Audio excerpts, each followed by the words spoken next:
तर मित्रांनो, मी जात होतो आता मालेगाव टू आर्वी बघा हायवे. तर मला हायवेच्या डाव्या बाजूला एक मंदिर दिसलं, जे साईबाबांचं मंदिर आहे. तर चला म्हटलं मग याचा पण एक व्लॉग बनवून घेऊ आणि तुम्हाला पण दाखवून देऊ. तर चला मग मी तुम्हाला आधी बाहेरून दाखवून आणतो, मग आपण मूर्ती वगैरे बघू.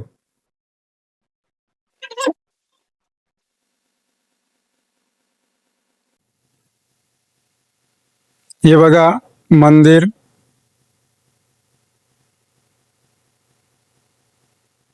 आणि हा इकडे हायवे.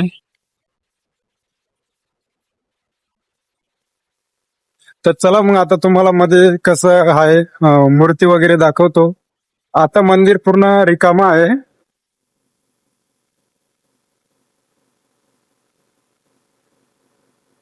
हे बघा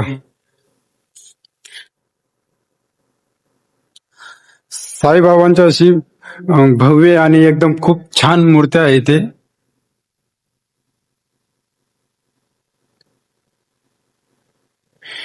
इथे पूजा वगैरे झालेली आहे.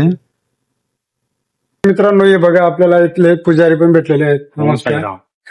तर हे सांगत आहेत की ते 20 ते 22 वर्षांपासून अखंड जुनी चालू आहे जुनी. साईबाबांची. ते अखंड प्रकारे चालू आहे. लोक येतात, त्यांची श्रद्धा येते. लोकांना बराचसा फरक पडतो साईबाबांच्या कृपेने. शिवबाबांचं मंदिर आहे इथे. बऱ्याच वर्षापासून भक्तगण येतात. काहींना मूलबाळ होत नव्हते, ते मूलबाळ झाले. त्यानंतर मग रक्षा घेऊन जातात आमच्याकडनं धुनीची. प्रति शिर्डी रूप इथे स्वीकार झालेलं आमच्या शिर्डी साईबाबांचं आम्ही नमन करतो व सर्व लोकांचं कल्याण हो ही आम्ही अपेक्षा करतो. ओम साईराम. ज्या लोकांना मुलं बाळ होत नाही त्यांनी जरी इथे येऊन साईबाबांना प्रार्थना केली तर त्यांना पण मूल बाळ झालेले आहेत असं इथले पुजारी सांगत आहेत. आणि ही बघा ही अखंड ते धुनी म्हणत आहेत. हे बघा अखंड 20 वर्षापासून चालू आहेत ही. बघू शकता. हे बघा.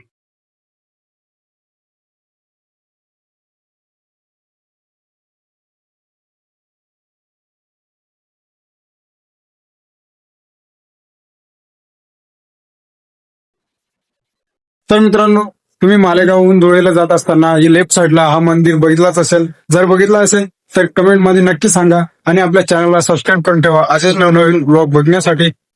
मित्रांनो, आपण जस्ट आता 100 सबस्क्रायबर्स कम्प्लीट केलेले आहे आणि आपल्याला अजून 900 सबस्क्रायबर्स कम्प्लीट करायचे आहेत. तेव्हा आपली 1K फॅमिली कम्प्लीट होईल. त्यामुळे आपल्या चॅनलला सबस्क्राईब करा आणि लोकांना शेअर करा, जेणेकरून ते पण आपला ब्लॉग बघतील आणि आपल्या चॅनलला सबस्क्राईब करतील. तर भेटूया पुढच्या ब्लॉग मध्ये.